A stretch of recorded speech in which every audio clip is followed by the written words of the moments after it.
Monsieur, madame, bonsoir. Bienvenue sur la 208. Si vous nous rejoignez sur les différents canaux partout dans le monde, vous faites bien de suivre le deuxième numéro de votre nouvelle émission Entre des News, émission d'analyse et de décryptage de l'actualité d'ici et d'ailleurs, du lundi au jeudi à partir de 20h15 sur Reflet TV.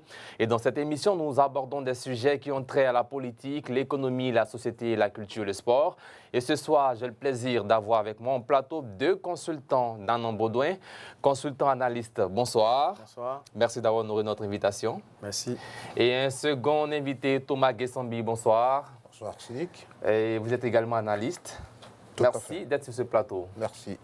Eh bien, ce soir, nous parlerons de trois sujets d'actualité. Il s'agit bien sûr des inondations à Abidjan. Ensuite, dans la deuxième partie, nous parlerons de l'INS, l'Institut national de statistique qui est désormais dissous. Et trois nouvelles structures ont donc été créées. S'agit-il d'un décret budgétivore? Réponse dans un instant.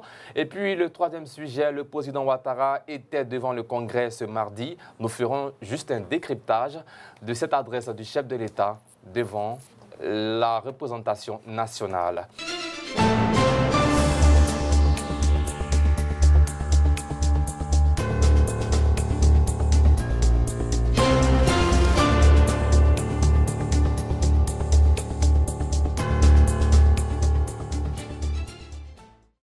Alors Thomas Guessambi, premier sujet, inondation à Abidjan, à quand la fin?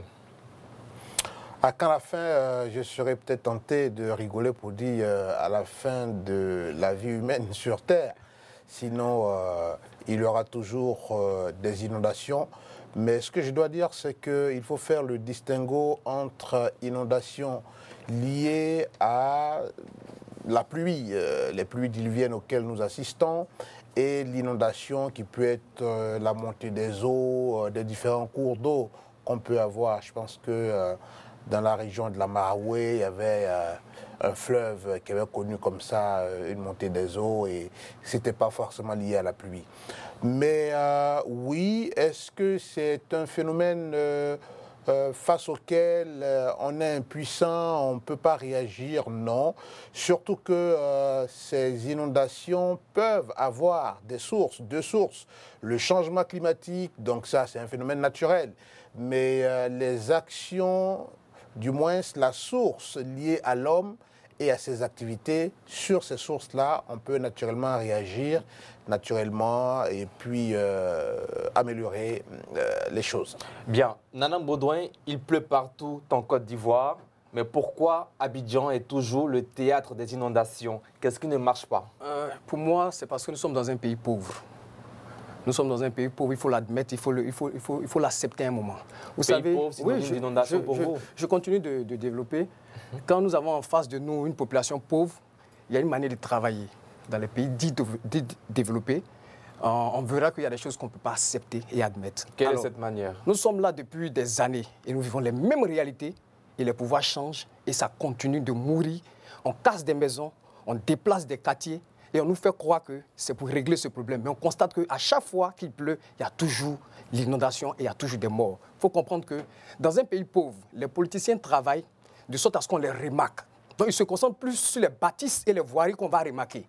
Alors que la réalité, c'est que pour résoudre ce problème, il faut faire des caniveaux depuis les quartiers pour donner une orientation à la pluie, depuis les quartiers. Donc la pluie qui vient a un passage. Et la pluie sait où elle s'en va, elle connaît sa chute. Voici comment régler le problème. Mais si on se concentre sur les caniveaux, qui va voter ces présidents-là demain? Voici le vrai problème. Donc quand on va commencer à se concentrer sur les caniveaux depuis l'origine, depuis les maisons, vous allez voir qu'on ne parlera plus d'inondation en Côte d'Ivoire. Thomas Guessambi, un pays pauvre, donc inondation, est-ce que vous partagez cet avis? Je ne pense pas pour ma part que la pauvreté, peut-être par richesse en termes de tête d'habitants, puisse influer. Mais je parlerai plutôt soit du civisme, soit du respect des engagements des pouvoirs publics, de l'État vis-à-vis des populations. On peut être pauvre, être rigoureux, être digne et puis faire la politique dans un souci de redevabilité. Ça veut dire nous gérons des hommes, nous gérons un pays, il faut que nous puissions leur rendre compte et que ces populations-là puissent décider. Pauvreté aussi, je peux le rejoindre pour dire que quand on a les moyens, on se loge décemment. Et quand on n'a pas les moyens, on est dans des agglomérations à forte densité, de sorte que, bon, on est beaucoup plus exposé à de tels phénomènes que ceux qui sont mieux nantis. Ah, mais même les quartiers les plus huppés d'Abidjan sont le théâtre des inondations. Comment est-ce que vous expliquez ce fait? Oui, je pense que vous parlez de Cocody, Palmeraie, par exemple. Et même Makori. Bien entendu. C'est un véritable problème pour nous autres qui avons eu par moment le privilège de voyager. J'ai toujours mal à la tête de savoir qu'on peut aller du plateau jusqu'à Bingerville sans qu'on ne puisse voir des aires protégées, sans qu'on ne puisse avoir des parcs, sans qu'on ne puisse avoir des jardins. Tout est urbanisé, ou bien, si vous voulez, tout est construit, et pour moi, ça pose un véritable problème. Et donc, dans un souci de construire en termes d'investissement, on construit pour avoir un retour sur investissement. Donc les normes ne sont pas dans la dynamique de mettre à l'aise ceux qui vont habiter ces maisons, mais c'est plutôt comment maximiser le profit. Et dans le souci de maximiser le profit, ce n'est toujours pas qu'on met de la rigueur dans le processus de construction. Alors, Monsieur Nanan Baudouin, pour vous, quelles sont les causes réelles de ce phénomène qui menace les populations? C'est vrai que vous avez parlé de pays pauvres. Est-ce qu'il y a, d'une part, l'abandon des dirigeants de notre pays? Oui, mais c'est ce que j'ai déjà dit au préalable. Vous savez, on va beau parler, mais ça va se résumer à ce que le monsieur a dit en me rejoignant. Quelqu'un qui a les moyens ne peut pas aller habiter dans certains quartiers. Même aujourd'hui, on dira Rivera Palmeraie. Mais ce n'est pas des quartiers huppés, en fait. Vous savez, quand vous arrivez à Cocody, il y a des quartiers qu'on appelle Beverly Hills. Il n'y aura jamais d'inondation là-bas parce que tout a été respecté. Vous comprenez? Là où le président de la République dort au Golfe, tout a été respecté. Donc, dans un quartier où il y a des moyens et il y a des personnalités, tout est respecté. Moi, je peux avoir les moyens et puis mettre ma famille en danger. Des immeubles qui sont en train de s'écrouler. Vous pensez que quelqu'un qui a les moyens peut construire ces immeubles-là? Donc, il faut comprendre et résumer cela à la pauvreté. Dans les pays qui sont aujourd'hui dits développés, on ne peut pas construire des choses sans que des experts viennent donner leur verdict pour dire que c'est possible ou pas. Nous sommes aujourd'hui au niveau de la zone de Makori, zone 4. Mais c'est des endroits qui ont été remblayés. Il y a la lagune à côté. Donc on ne peut pas construire une maison comme si on se trouvait dans un quartier où il n'y a pas eu de remblai. Donc il y a ces réalités-là où on se dit par exemple que le coût d'un expert sera peut-être proportionnel au coût de la construction de l'immeuble ou bien de la maison. Donc je préfère me concentrer sur la construction et donner un pot de vin à quelqu'un à côté pour me donner juste un papier pour justifier mes activités. Donc nous sommes là, aujourd'hui nous sommes en train de payer toutes nos complaisances, nos corruptions parce que nous avons accepté de regarder notre prochain dans la pauvreté sans vouloir lui donner un confort idéal. Donc voilà, moi je résume cela à la pauvreté. Si on veut résoudre le problème, il faut attaquer tout ce qui est pauvreté en Côte d'Ivoire et on va voir qu'on s'est rentré résoudre le problème. Alors nous allons marquer une courte pause. La saison des pluies vient de commencer. Certaines rues de la commune de Makori sont déjà submergées. Ces inondations résultent de pluies fines et incessantes qui s'abattent sur Abidjan depuis des jours. Les usagers de la route inquiets redoutent les fortes pluies à venir. Le constat de notre reporter Clarisse Kanyala. On regarde. Il suffit d'une petite pluie pour que ces rues soient sous les eaux, ici à Makori. Les quelques pluies qui se sont abattues sur la ville d'Abidjan depuis hier n'ont pas trouvé de passage dans les canalisations obstruées. Les automobilistes sont obligés de trouver des stratégies pour circuler en toute sérénité. Quand il pleut comme ça, il y a l'eau sur la route, il y a les trous. Donc on sait ça, éviter les trous. Il y a certains lieux où nous-mêmes on ne connaît pas, on ne maîtrise pas bien. Donc quand tu passes, tu peux tomber dans le trou, ça peut te poser des problèmes. Raison pour laquelle on se met au milieu. Mais si tout est fermé, on est obligé de faire demi-tour pour reprendre un autre chemin pour ne pas avoir un problème à notre véhicule. Depuis hier, certains magasins sont difficiles d'accès. Les commerçants n'attendent que le départ de ces eaux pour espérer recevoir des clients. Maintenant, les clients ont du mal à rentrer. Avant même, l'eau pouvait rester sur la route jusqu'à au moins 3 jours, 4 jours. Maintenant, quand il pleut, 30 minutes, 1 heure de temps, ça s'en va. Oui, mais on saute ça, on met les cailloux, vous voyez. On met les cailloux, un peu puis on saute, on marche dessus. À la zone 4, toujours dans la commune de Makori, le constat est le même.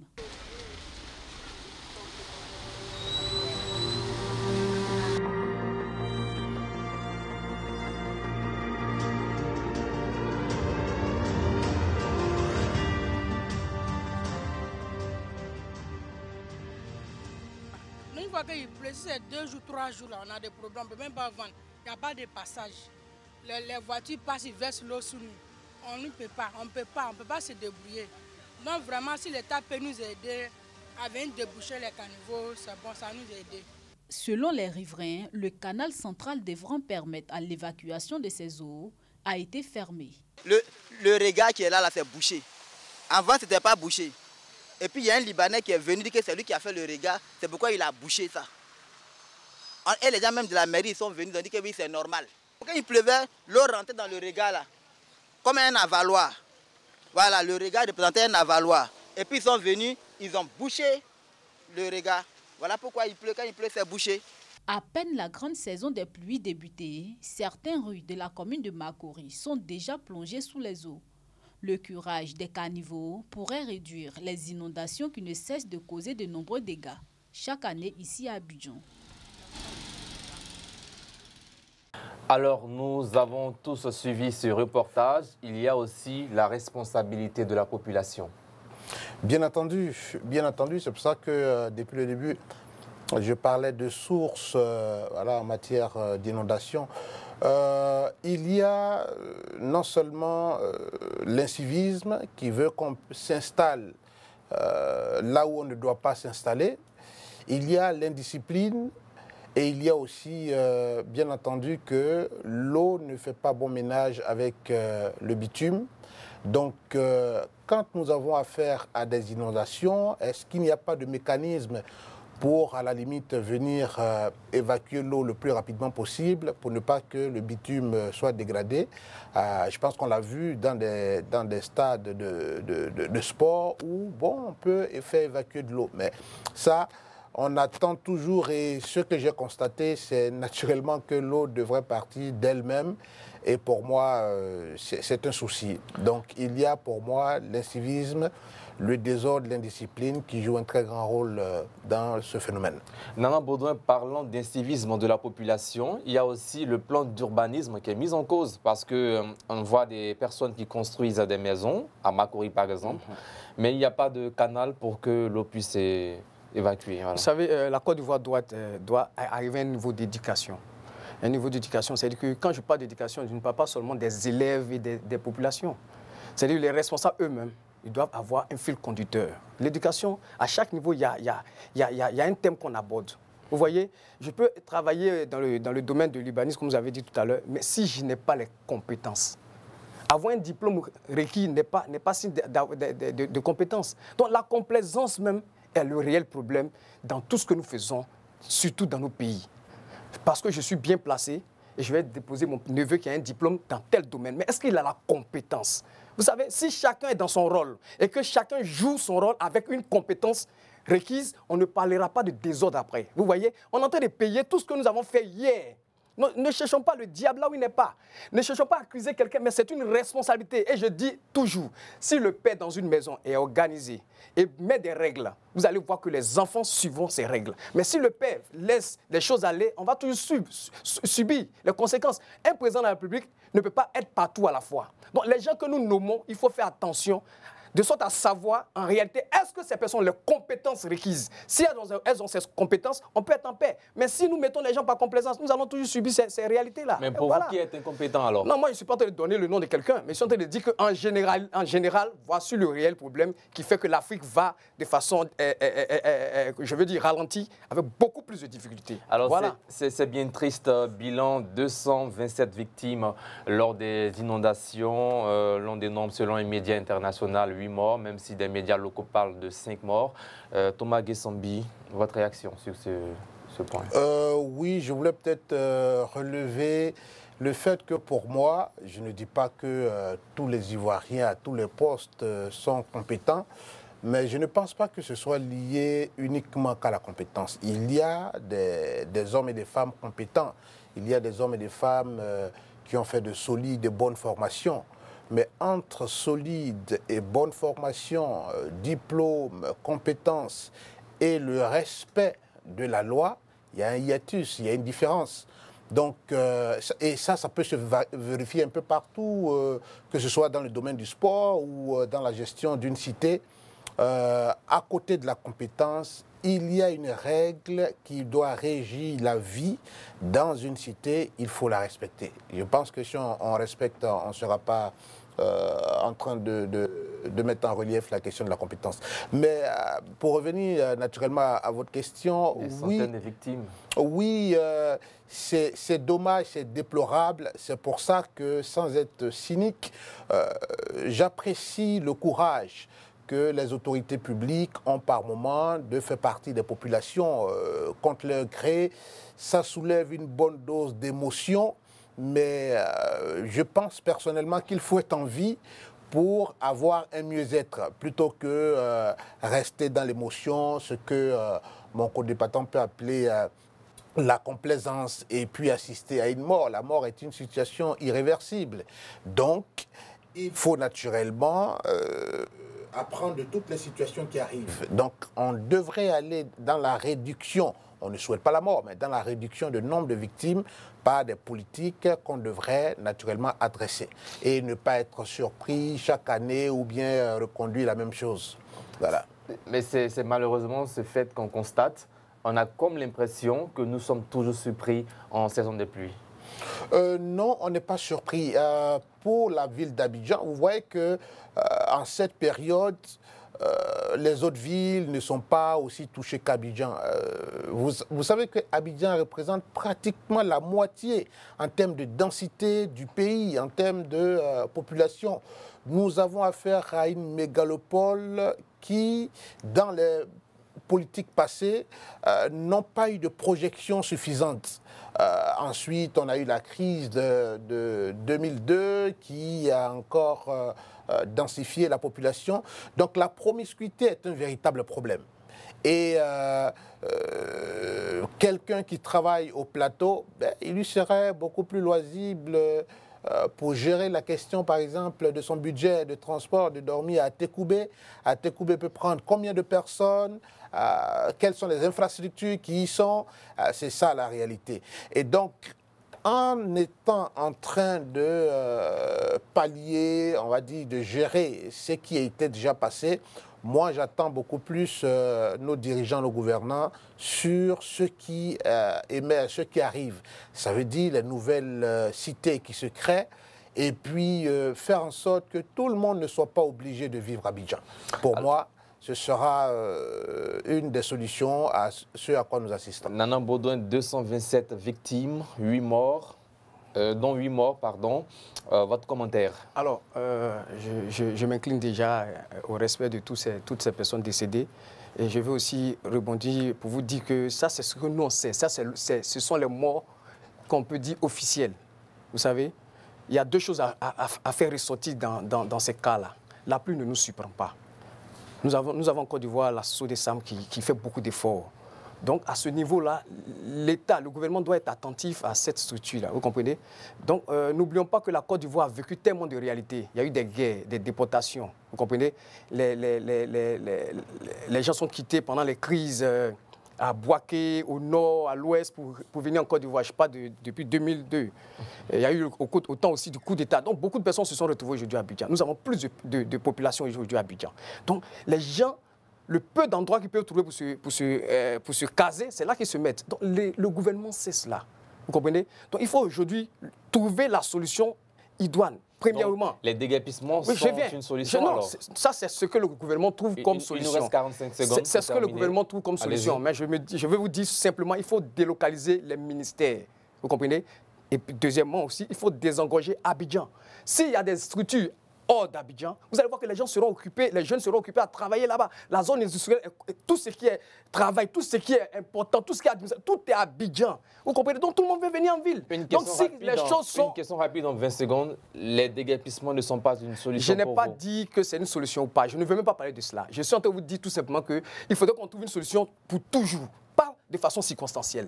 Donc, pour trouver cela, il faut permettre à la population qui est venue se croître à Abidjan, il faut trouver une solution pour cela. Il faut la libérer. Il faut permettre à ce que les ministères, les industries soient créées ailleurs. C'est ce que je dois vous dire. Si les zones industrielles sont ici, tous les jeunes du Nord, tout le monde viendra ici pour chercher du travail. Bien. Donc, il faut comprendre cela. Donc, merci. C'est la fin de cette première partie de votre émission Entre des News. Place maintenant à la deuxième partie. Le mercredi 12 juin dernier, le Conseil des ministres a présidée par le président Alassane Ouattara, a vu l'adoption de 4 nouveaux décrets qui promettent de peser encore davantage, selon certains analystes, sur le budget national. Les décrets adoptés visent à restructurer l'appareil statistique national. Tout d'abord, le décret portant dissolution de l'Institut national de statistique INS marque la fin de cet organisme historique. Et puis ensuite, l'Agence nationale de la statistique voit le jour, prenant en charge les fonctions de collecte et d'analyse des données statistiques. 2 autres entités sont également créées, le Fonds national de développement de la statistique FNDS et le Conseil national de la statistique CNSSAT. Bien avant de poursuivre, nous allons suivre cet élément proposé par Ismaël Traoré. On regarde.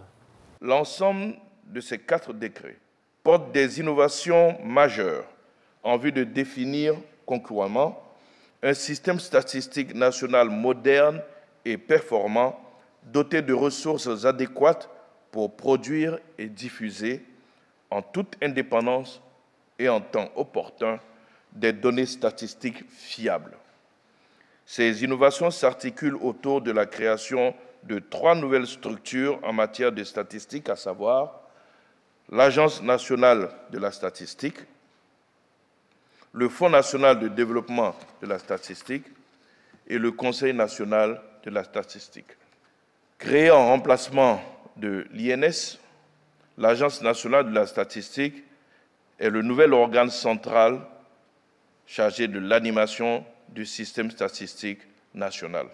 Au cours du Conseil des ministres du mercredi 12 juin 2024, présidé par le président Alassane Ouattara, un décret portant dissolution de l'Institut national de la statistique INS a été adopté. L'information a été rendue publique par le porte-parole du gouvernement ivoirien. À ces 2 décrets s'ajoutent 2 autres, dont l'un portant création, organisation et fonctionnement du Fonds national de développement de la statistique, en abrégé FNDS, et l'autre portant création, attribution, composition, organisation et fonctionnement du Conseil national de la statistique, en abrégé CNSStat. Selon le porte-parole, l'ensemble de ces 4 décrets portent des innovations majeures en vue de définir concurremment un système statistique national moderne et performant, doté de ressources adéquates pour produire et diffuser en toute indépendance et en temps opportun des données statistiques fiables. Toutefois, la création de 3 nouvelles structures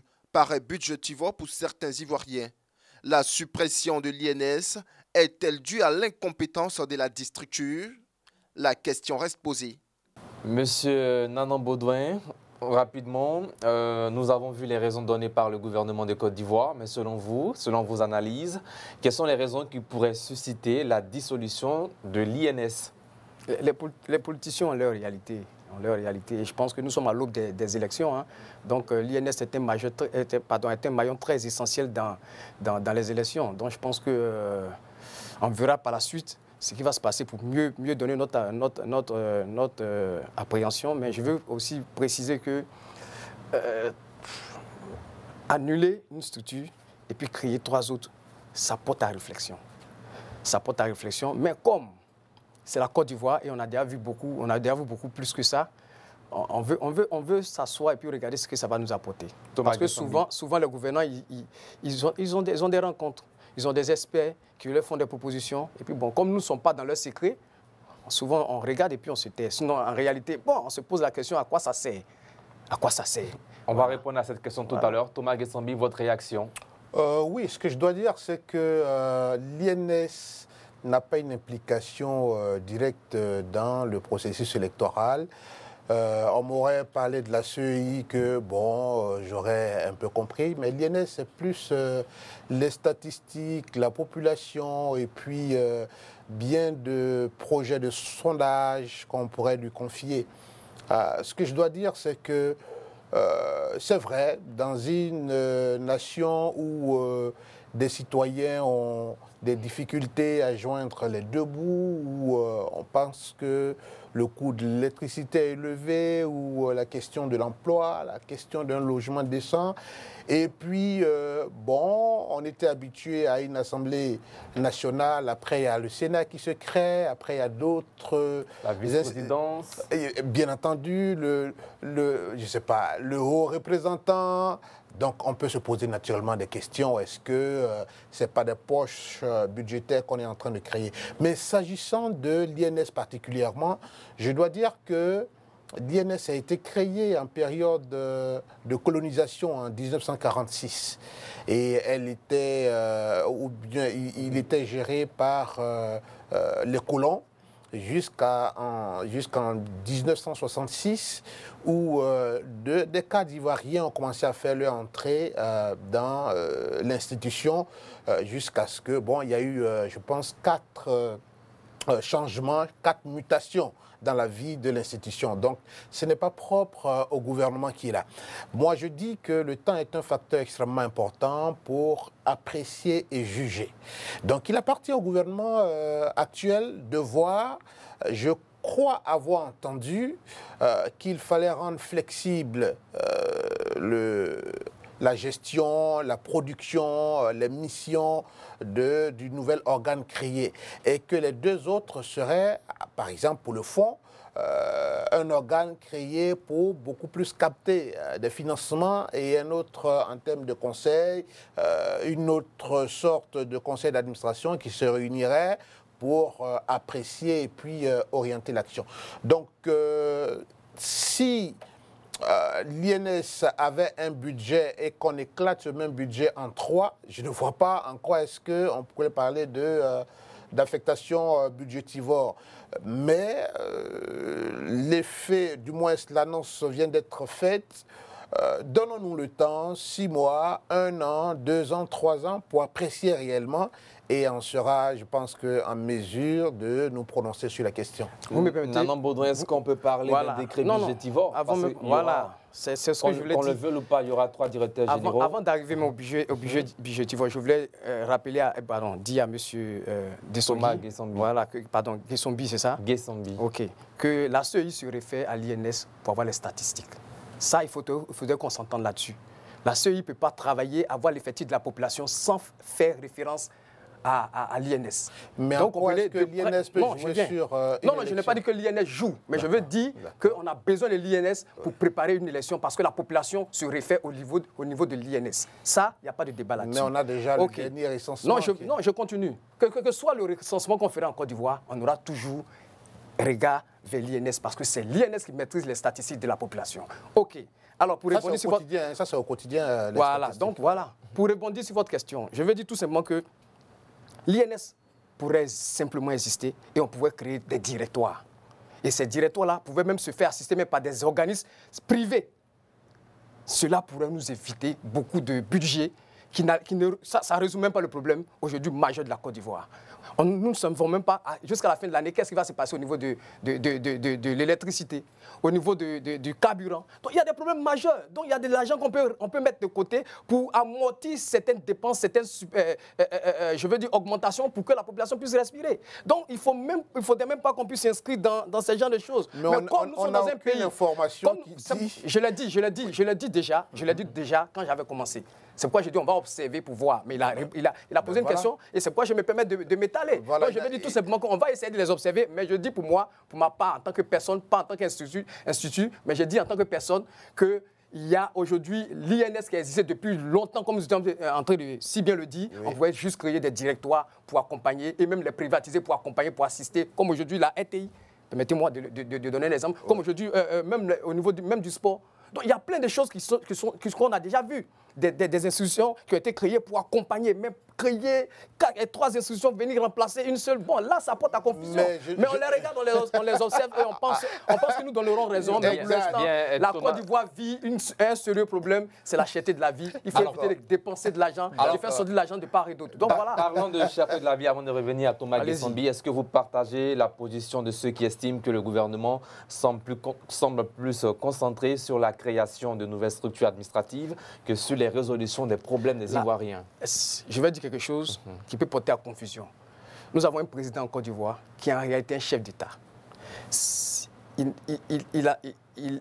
n'a pas encore démontré, permettez-moi de le dire ainsi, la carrure d'un président de la République. Ça vous engage? Voilà. Et qu'est-ce que je veux dire? Quand on parle d'un chef de l'État, c'est celui qui fait tout pour développer sa nation, son pays, son État. Élever le niveau de l'État. Mais le président de la République, c'est celui qui fait en sorte que la population puisse être à l'aise, se réjouir, ceci, cela. Donc, alors que c'est quelqu'un qui veut laisser une institution solide après lui. Il ne fait pas mal.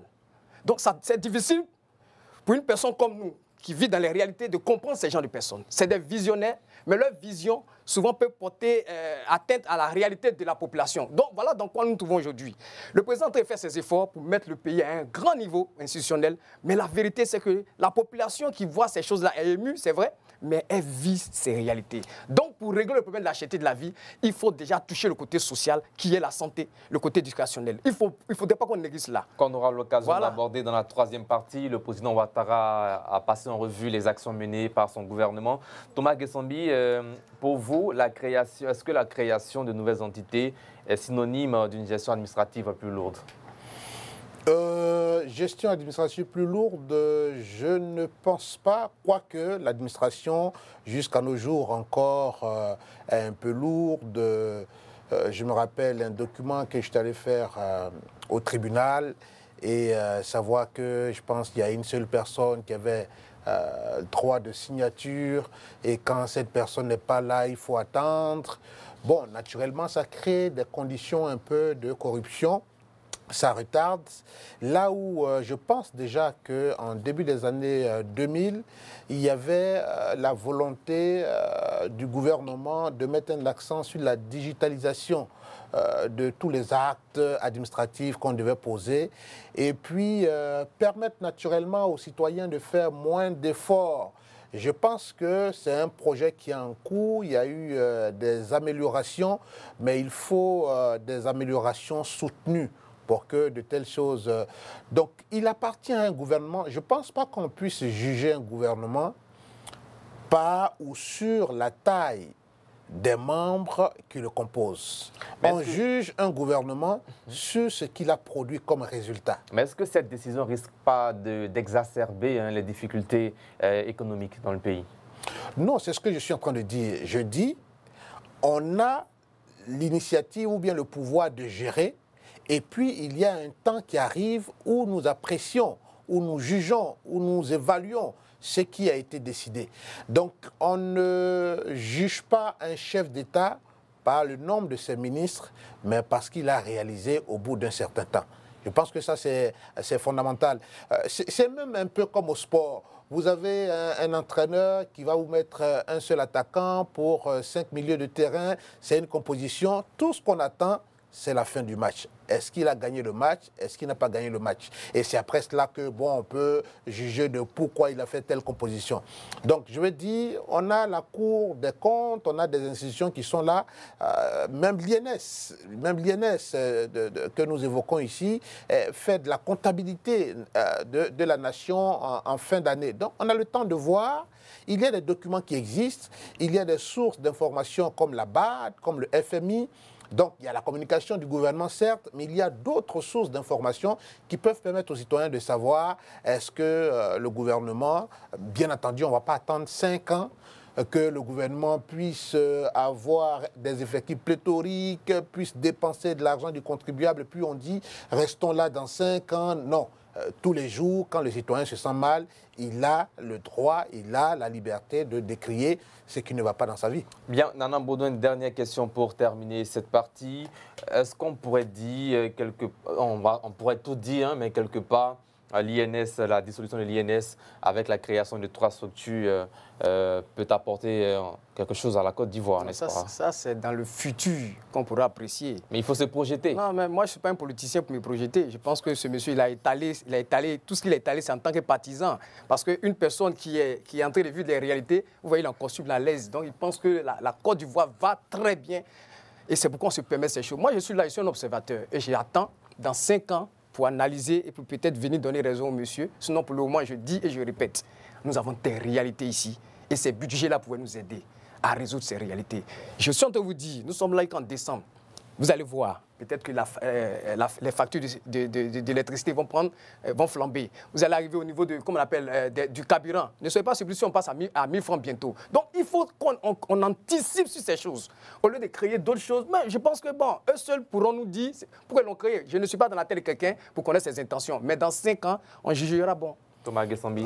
Oui, je comprends. 45 secondes. Mon co-débattant qui pense que c'est peut-être l'argent du pays qui achète mes costumes. Non, pas du tout. C'est pas ce que j'ai dit. Non, mais pour être un peu plus sérieux, ce que je dois dire, c'est que un État, quand on ne le gère pas, il y a certains aspects qui nous est difficile de comprendre. Vous voyez même ce qui se passe en Ukraine. Vous avez des pays qui ont de réels besoins chez eux, mais qui sont en train d'apporter le financement pour aller soutenir la guerre. Vous voyez comment c'est un peu difficile à comprendre. Mais tout ça participe de la géopolitique, tout ça participe des intérêts que les pays tentent de poursuivre. Donc, est-ce que parce que les citoyens ont peut-être du mal à faire face à leurs factures d'électricité, est-ce que pour autant le gouvernement n'a pas de déploiement stratégique pour aboutir à une fin? Je ne suis pas ici en tant qu'avocat du gouvernement, je ne dédouane pas le gouvernement. Moi, je suis simplement en train de dire que c'est beaucoup plus au résultat que nous attendons pour apprécier si là où une personne pouvait faire un travail en emploi 10, bien évidemment, ça pose un réel problème. Bon, nous sommes confrontés à des questions d'emploi, sinon quand on va en Europe, il n'y a pas de pompistes. Chacun descend et ça réduit là le nombre de travailleurs. Mais est-ce que c'est des choses qu'on pourrait faire chez nous aujourd'hui, là où il y a un véritable problème d'emploi? Donc chaque gouvernement essaie de faire ce qu'il veut et ce qu'il peut, à la limite. Et puis, naturellement, nous, les citoyens, nous regardons, par exemple, en ce qui me concerne, je pense qu'il y a beaucoup trop d'institutions et qu'on aurait pu se faire l'économie de certaines institutions. Merci déjà de ça, je le dis. Merci à vous deux également. Place maintenant à la troisième et dernière partie de cette émission consacrée à l'adresse du chef de l'État, Alassane Ouattara, qui était face au Congrès ce jour. Nous étions en octobre 2020 lors d'une interview accordée à des médias internationaux. Le chef de l'État, Alassane Ouattara, disait, je cite, « Moi, candidat en 2025, ah non, ça suffit comme ça. En 2025, je souhaite que les Ivoiriens choisissent quelqu'un de plus jeune que moi et mes prédécesseurs. J'ai une demi-douzaine de personnes à qui je pense. Je ne suis pas à la recherche d'un job à 80 ans. Je vous propose d'écouter cet extrait du chef de l'État. Moi, ce que je veux, c'est travailler à la stabilité de ce pays, à la sécurité des Ivoiriens, au bien-être des Ivoiriens, avec une équipe de jeunes. Et elle est constituée, mais il faut trouver un leader qui soit accepté par la majorité. Amadou Gon l'était. Maintenant, je travaillerai à trouver un jeune qui soit accepté par la majorité. Avant 2025. Et à partir de là. Mais le plus tôt possible en ce qui me concerne. Mais sûrement avant 2025. Non, je ne dis pas sûrement. Je ne dis pas sûrement, je dis le plus tôt possible. C'est-à-dire que vous n'excluez pas d'être à nouveau candidat en 2025? Ah non, non, écoutez, ça suffit comme ça. C'est un sacrifice que je fais. Pour moi, il me serait difficile, même impossible. Et j'espère que la Constitution va nous régler ce problème. Retour en plateau, Thomas Guessambi. Nous avons écouté cet extrait du chef de l'État qui date de 2020. Bien avant de poursuivre avec son adresse ce jour à la Nation, votre commentaire sur Alassane Ouattara qui disait qu'il n'avait pas envie de partir en 2025. Non, il n'a pas dit qu'il n'avait pas envie de partir en 2025. On lui demandait est-ce qu'il allait se représenter et je pense qu'il avait tenté de rejeter cela. Mais sans que nous ne soyons dans l'émotion, la politique est un organe vivant qui bouge, comme les êtres humains. Ce qu'on apprécie aujourd'hui avec les réalités d'aujourd'hui ne sont pas forcément ce qu'on peut apprécier les jours suivants. Quand le président de la République, je pense, dans l'exercice qu'il se donne maintenant devant le Parlement, Je pense quand il disait que son Premier ministre allait prendre la relève, il ne s'était pas imaginé la mort de ce Premier ministre. Quoique, bon, on se dit qu'il n'y a pas quand même un seul intelligent sur la Terre. Si le Premier ministre n'était plus, on pouvait trouver quelqu'un d'autre. Mais en réalité, ce n'est pas comme ça que ça fonctionne. Ce n'est toujours pas que 1 plus 1 égale à 2 en politique. Il y a la conquête du pouvoir. Donc le pouvoir, c'est 3 temps. Il y a d'abord la conception, il y a la conquête et il y a la gestion. Donc pour des gens qui ont beaucoup donné dans la conception, dans la conquête, mais on s'arrange. Ce n'est pas quand on veut partir qu'on part. Il faut qu'il y ait une force en face de nous qui soit plus puissante que nous pour nous faire partir. Sinon, c'est tout un savoir qu'on développe pour conserver le pouvoir. Et donc, de ce point de vue, le président de la République, que la loi n'empêche pas d'être candidat à sa propre succession, est un bon cheval pour son groupement, pour la conservation du pouvoir. Je dois dire que il n'y a pas dans un seul pays où à un moment donné on décide de céder le pouvoir. Non, on va dans des joutes et puis le pouvoir nous est arraché ou bien on conserve le pouvoir. Mais quand le président de la République le disait en 2020, il y avait des réalités comme Laurent Gbagbo qui était encore en détention, Charles Blé Goudé qui était en détention. Il n'y avait pas encore cette cassure de la droite où Madame Simone Gbagbo a son parti, ou de la gauche. Exact, ou Blé Goudé a son parti, ou Afim Guessan, on pensait toujours à un seul bloc. Et de façon exogène, il n'y avait pas de guerre en Ukraine. Il n'y avait pas le conflit qui vient de commencer. Donc un pays, c'est à la fois ce qui se passe en dehors de ses frontières et qui peut avoir un impact sur sa vie. La preuve, le coût de la vie, a aussi ses origines dans ce qui se passe en Ukraine. Merci Thomas Donc, tous ces éléments comptent pour... et puis, la politique ne se fait pas à l'église pour dire que c'est la parole sainte. Non, on apprécie, on peut dire et se dédire et on avance. Et vous appréciez cela? Ben, c'est le jeu politique qui l'apprécie. Nanan Baudouin. À l'écouter, on est en train de constater et en même temps se préparer à ce que M. Alassane Ouattara ait au pouvoir. C'est ce que ça veut dire. Parce que ça veut dire qu'il fait de moi un conseiller de M. Alassane Ouattara. Oui, je ne suis pas en train de dénaturer votre position, mais je suis en train de juste dire qu'à vous entendre, ça veut dire que M. Alassane Ouattara doit mourir au pouvoir. En fait, quelqu'un qui a déployé... Je suis d'avis avec vous, avec tout ce que vous avez dit. Mais juste dire qu'à un moment, il faut savoir positionner quelqu'un, de sorte aujourd'hui à régler le problème des coups d'État en Afrique. Quand on dit tout au pouvoir, il y a beaucoup qui murmurent. Il suffit d'une petite braise pour que des choses se présentent et puis on est tous surpris. On va toujours condamner le coup d'État. Mais qu'est-ce qu'on peut faire pour éviter le coup d'État? Les présidents africains ne s'asseyent pas pour discuter de cela. Un homme qui passe son temps sur un tabouret. Vous savez, on veut pas. Hier, on a dit qu'il y a des gens aujourd'hui, il y a des gens qui étaient en boubou qu'on est en train de léser. Mais tous ces gens en boubou aujourd'hui sont en costume. Et il y a des gens quelque part aussi qui sont lésés. Donc si ces personnes n'ont pas l'opportunité aussi de s'asseoir, mais qu'est-ce qu'ils vont prévoir? La chance qu'on a aujourd'hui, c'est que M. Alassane Ouattara est un président, comme je l'ai dit, un chef d'État qui considère beaucoup de choses. Que ce soit des rumeurs, que ce soit des opportunités de prise de parti, il les considère. C'est ce qui fait que nous avons une stabilité. Je félicite M. Ouattara pour ça. Aujourd'hui, la Côte d'Ivoire est stable à cause de ce que ce monsieur considère, tout ce qui est des autres. Vous comprenez? Et il cherche à régler cela. Mais, à un moment, il faut savoir que les gens, l'homme aime le changement. L'homme aime tout ce qui change. Vous avez bien dit cela, on est d'accord. Mais depuis Gon Coulibaly est décédé, depuis Ahmed Bakayoko est décédé, il n'y a plus de personnes dans le RHDP qui peut essayer de s'asseoir là.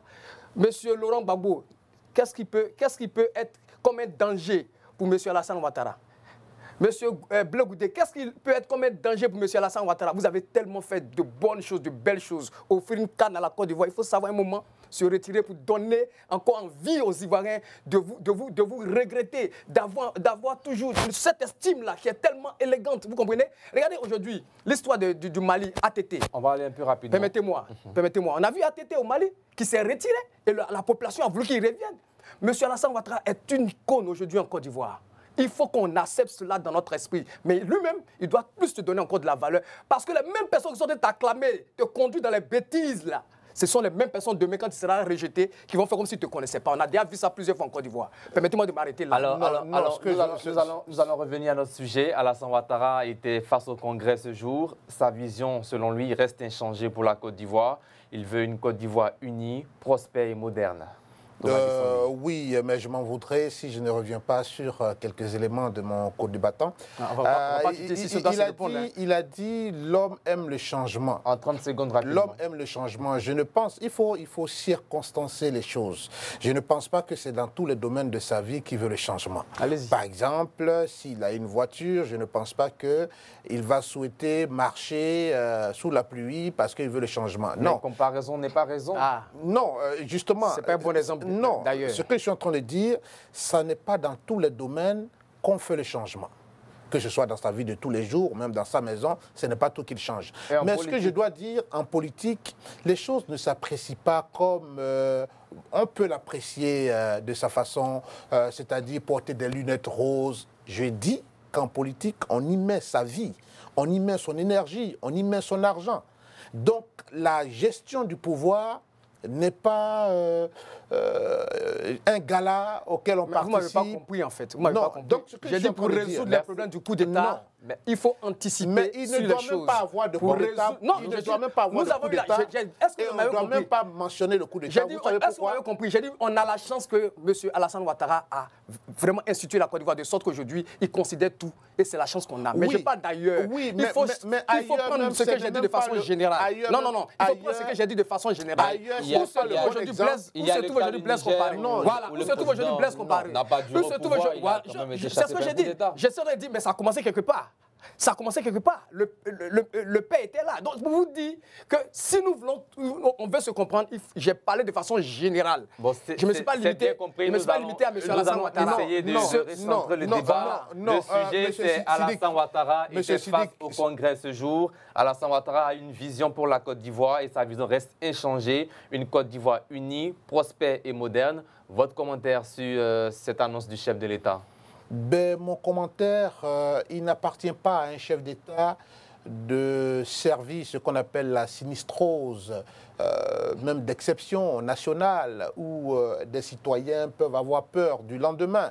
Non, un chef d'État ne vient pas dans ce genre d'exercice pour se mettre la corde au cou et tirer dessus. Il vient pour donner espoir, parce que le peuple a besoin d'espoir. Il vient pour apporter un certain nombre de réponses, même si nous ne les partageons pas. Il a évoqué, et je pense que dans les échanges, c'est ce que je disais, là où tout le monde disait, bon, il va venir dire s'il est candidat ou pas. Non, la vie d'une nation ne se limite pas à un scrutin. Et il a démontré dans son intervention, pan par pan, ministère par ministère, département par département, tout ce qui a été fait. Donc c'est une sorte de résumé. Bon, là où on est un peu surpris, on se dit, un chef d'État, chez nous, il a généralement le 7 août ou bien la veille, le 6 août pour s'adresser. Ensuite, il a le 31 décembre pour s'adresser à la population. Donc, on aurait voulu que cette tribune... Il y a aussi le 1er mai. Voilà, bon, mais je pense que le président de la République, lui, il laisse toujours cette charge-là à son Premier ministre depuis qu'il est au pouvoir. Donc, on aurait voulu que dans un tel exercice, on ne peut plus solennel, qu'il y ait de grandes déclarations. Mais moi, en ayant écouté ce discours, je n'ai pas vu de grandes déclarations. J'ai vu des explications. Je suis d'accord avec vous que le coût de l'électricité a augmenté, mais c'est fait pour améliorer votre cadre de vie, c'est fait pour ne pas qu'il y ait de délestage.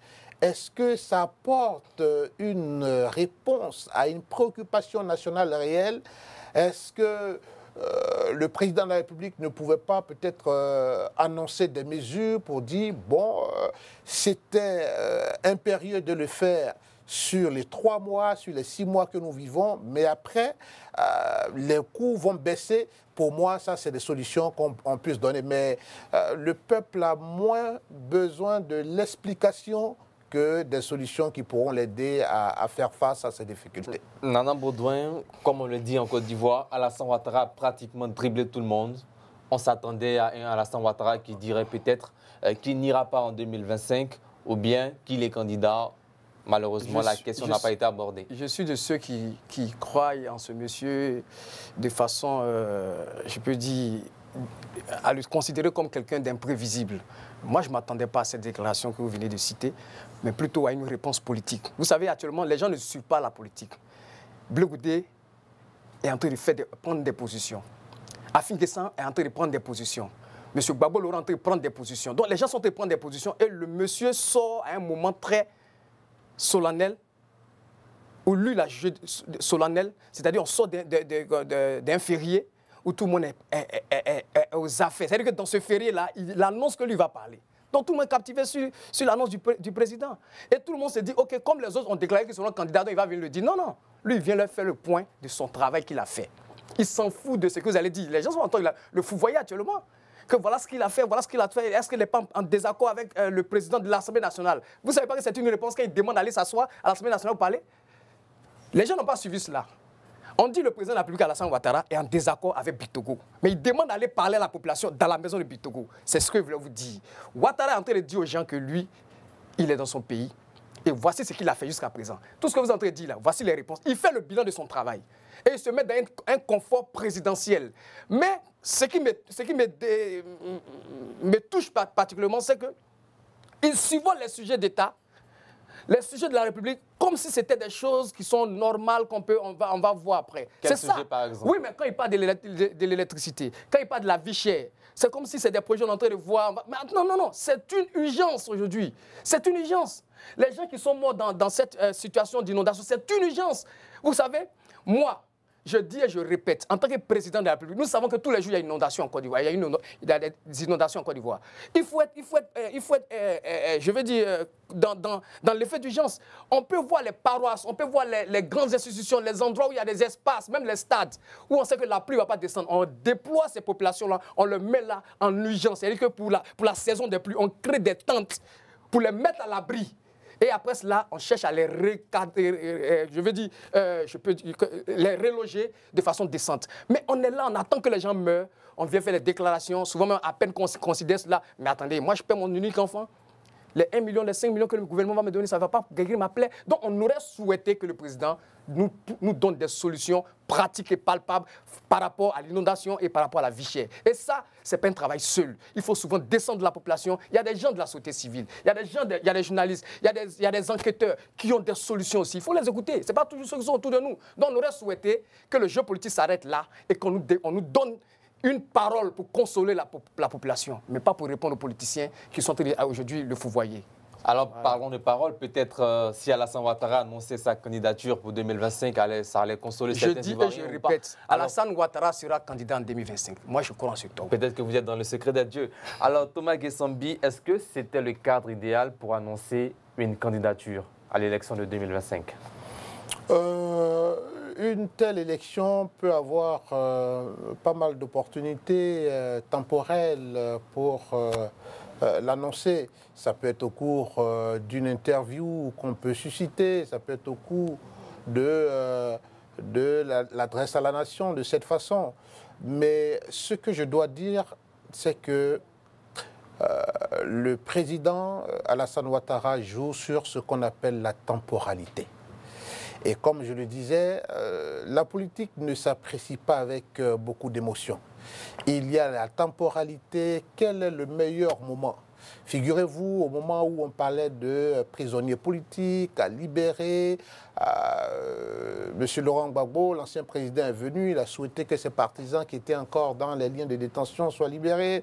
Il est allé rencontrer, mais M. Alassane Ouattara a attendu le moment qu'il a jugé, sans doute, avec les répercussions, il a attendu que ce soit à un moment donné, par exemple, personne ne pensait qu'après le triomphe des éléphants à la Coupe d'Afrique, la question de l'élargissement des prisonniers allait avoir lieu.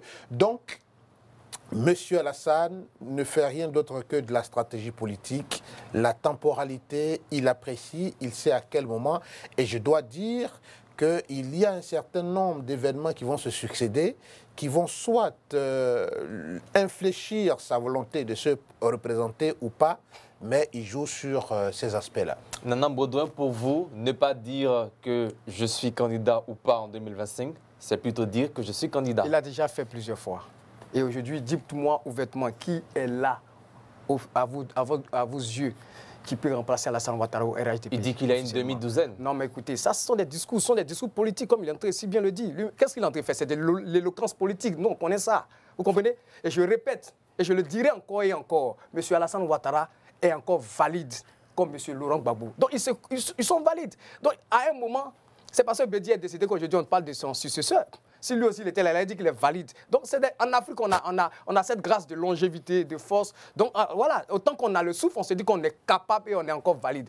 Tant que M. Alassane Ouattara est capable et encore valide, il a des chantiers en cours.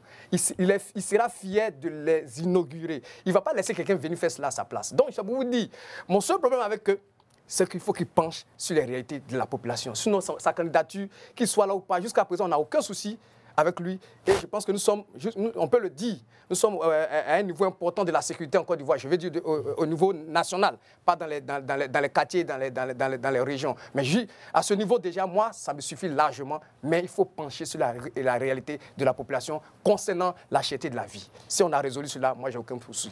Dernière question pour terminer en 30 secondes. Thomas Guessambi, nous sommes bien partis pour un 4e mandat avec Alassane Ouattara.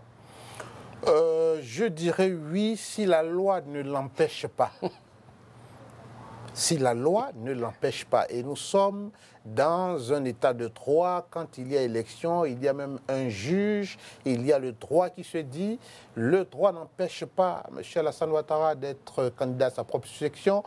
Le président américain est plus âgé que le président ivoirien. C'est une récitation de RHDP. Même si ça n'est pas... Quand vous faites la lecture de son discours, Alassane Ouattara ne dit pas que je suis candidat ou pas en 2025. Et de deux, il lui-même il est satisfait de son bilan. Est-ce que d'une manière ou d'une autre, Alassane Ouattara n'est pas en train de dire que bon, mon bilan est positif, donc pourquoi pas aller en 2025? Mais c'est ce que je suis en train de vous dire. Il ne peut pas en être autrement et il ne peut pas adresser un autre discours de la sinistrose, c'est-à-dire l'inquiétude générale. Non, mais pour nous autres qui observons, quand il y a des meetings d'hommage, de reconnaissance au chef de l'État, qui est au pays, qui sait comment ça s'organise pour nous, quelque part, c'est une machine qui a été orchestrée, ou bien du moins c'est qui est mise en marche. Quand on vient à cette tribune pour dire les progrès qu'on a pu réaliser, quand on vient pour faire le branding nation, quand on vient pour dire voici des potentialités encore, des gisements d'or qu'on a découverts, c'est pour dire que j'ai bien fait mon travail et que vous devez me faire confiance pour les années qui arrivent. Et je veux dire, rien n'empêche, la loi permet à M. Alassane Ouattara d'être candidat à sa propre succession. Et donc, moi, ça ne me surprendrait pas qu'il soit candidat à sa propre succession. Mais comme il le dit, on aurait aussi voulu dans le jeu politique qu'il y ait des contrebalances, des contre-pouvoirs. Mais quand on regarde en face, la gauche de l'opposition, il y a naturellement, bon, à désespérer qu'il n'y ait pas peut-être après des candidats de poids devant M. Alassane Ouattara. Et puis, comme je le dis, vous voyez un peu ce qui se passe même dans la politique française, qui est un partenaire important pour la Côte d'Ivoire. Tous ces éléments-là vont peser dans la décision de M. le Président. Mais je crois que, pour moi personnellement, il est parti pour être candidat parce que la loi le lui permet. Et puis, pour le bonheur de sa formation politique. Merci Thomas Guessambi. Nos 3 sujets du jour sont épuisés. Place maintenant à la rubrique qui suit, juste après ceci. À tous ceux qui nous prennent en marche, vous suivez votre nouvelle émission Entre des News. Je rappelle, c'est tous les jours, du lundi au jeudi à partir de 20h15 sur les antennes de Reflet TV. Nous sommes dans la dernière partie. Il s'agit de nos 2 rubriques. Le carton rouge. Dans le carton rouge, chaque jour à tout drôle, nos consultants font des coups de gueule sur des sujets qui font l'actualité ou pas. Et bien sûr, nous allons commencer avec Thomas Guessambi. Votre coup de gueule ce jour. Ben, moi, je voulais donner carton rouge à l'incivisme et à l'indiscipline dans la circulation routière. Il y a encore des gens qui, au lieu de se garer pour communiquer au téléphone, font les deux choses à la fois, de façon à obstruer et même à occasionner des accidents. Il y a des véhicules des officiels, est-ce que les officiels y sont ou pas, mais qui prennent toujours les sens interdits là où on a une file qui attend naturellement d'avancer. Il y a aussi les véhicules de ramassage d'ordures qui vont se garer comme ils veulent en provoquant des accidents. Je pense que c'est des choses qu'il faut sérieusement traiter, à la fois avec le ministère chargé de l'environnement, mais le ministère de l'Intérieur. Il faut mettre de la discipline vraiment sur la route. Chacun y gagne. On y gagne en termes économiques, on y gagne en termes de sécurité, on y gagne en termes même d'éducation. Voilà, quelle éducation nous donnons. Et comme le disait mon ami, un peuple a besoin d'éducation pour épouser le développement et la vision. Nanan Baudouin, réaction rapidement sur ce sujet. Oui, je suis d'avis avec lui. Aujourd'hui, les gens ne prennent pas, ne voient pas l'importance d'une vie, de eux-mêmes leur vie. Le chauffeur d'un véhicule ne sait pas que quand il y a un accident, lui-même il est en danger. Donc c'est vraiment un avis qui est partagé. Il faut dorénavant qu'au niveau même de la formation, c'est-à-dire au niveau des auto-écoles, il y a beaucoup de critères qui s'y ajoutent. Hein, comme les histoires de déontologie, les histoires d'éthique, les histoires de... on peut même vouloir maintenant que ce soit des personnes qui sont un peu allées à l'école quand même. Voilà. Moi, je ne pense pas souvent, quand on parlait de compétences, non, c'est le respect des règles. Curieusement, ceux qu'on pensait être professionnels comme les chauffeurs de VTC, ils sont entrés dans la danse, ils conduisent... comme les chauffeurs de minicar, et ça crée le désordre. Merci Nanan Baudouin, votre coup de gueule maintenant, face à la caméra. Oui, en fait, je me permets de lever le carton rouge sur deux compagnies. La première, c'est la compagnie de l'électricité, CIE.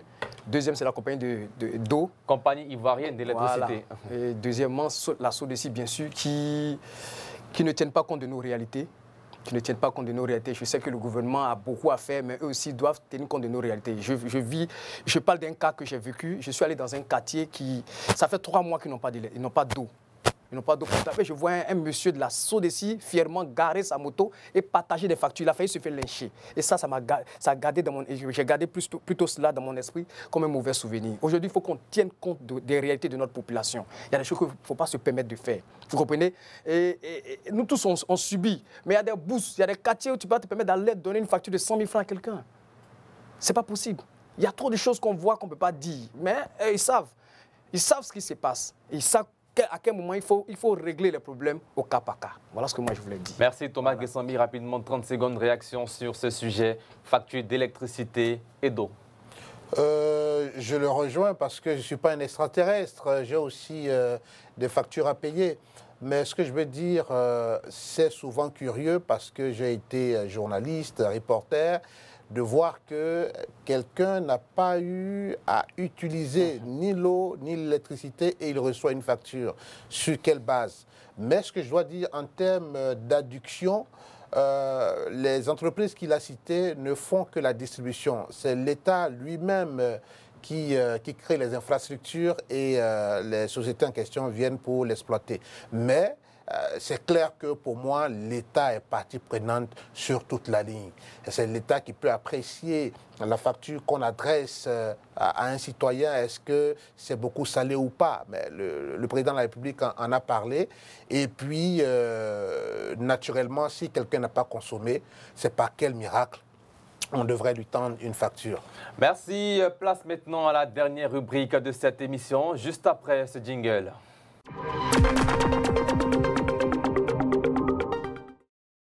Eh bien, nous sommes maintenant dans le chiffre du jour. Le chiffre du jour met à l'honneur chaque jour un chiffre en rapport avec la vie de la nation, l'actualité nationale ou internationale. Et le chiffre du jour, c'est bien sûr 5. Qu'est-ce que ça vous dit, Nanan Baudouin? Il y a beaucoup de chiffres 5 dans ma tête. Hein. Bon, indice politique nationale. Politique nationale, 5, bon. Les 5 prochaines années ou...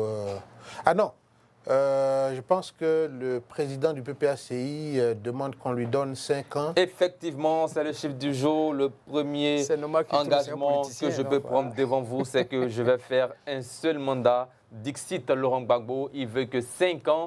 Alors, votre réaction sur ce sujet? Vous voulez que je donne Monsieur Laurent Gbagbo est un grand politicien et nous l'aimons tellement par rapport à sa bonne humeur et son sens du rassemblement. Mais à un moment aussi, il faut penser à sa santé morale, sa santé physique. Et il faut faire confiance aussi à ceux qui sont autour de nous. Il a beaucoup de jeunes qui sont perspicaces.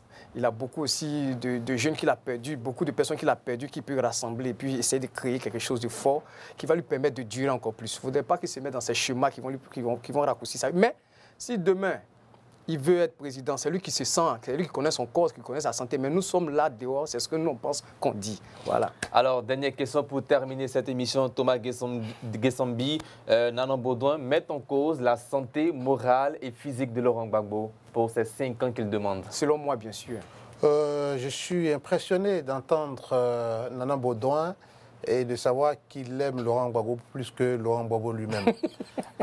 Ce que je dois dire, on est, et je reviens toujours dessus, on est dans un état de droit. Mais vous rebondissez toujours sur les premières phrases, vous ne rebondissez jamais sur les conclusions que je donne. Pourquoi? Mais c'est toujours bon de retenir les jeux de phare que vous lancez d'abord. Allez-y. Donc ce que je dois dire, c'est que est-ce que la loi empêche Monsieur Laurent Gbagbo d'être candidat? Non. Pourquoi voulons-nous... Laurent Gbagbo n'est pas éligible. Bien entendu, je pense que pour ce cas de figure, non. Mais quand je dis ça, je suis en train de dire... par rapport à son âge, il peut se présenter. Bien entendu, voilà, qu'il met en relief. Pourquoi voulons-nous enterrer les vieilles personnes au motif qu'elles ont tellement vieilli? Non. On attend tranquillement leur jour et je dois dire, si le jeu politique les intéresse toujours, si la loi ne les en empêche pas, ben, ils sont...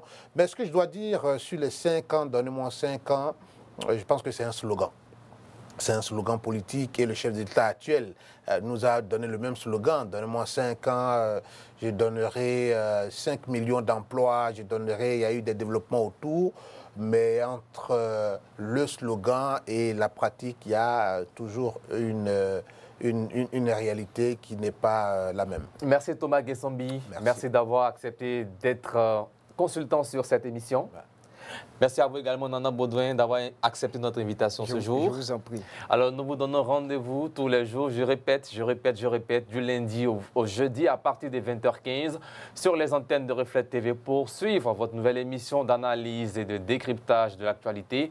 D'ici là, portez-vous bien et cette émission est à retrouver sur nos différentes plateformes, Facebook, YouTube, Twitter, Instagram, TikTok. Reflet TV sur le numéro 208 du bouquet Canal+, et également notre site internet www.reflet.tv ou encore sur la TV d'Orange et la TV de MTN. D'ici là, portez-vous bien et bonsoir.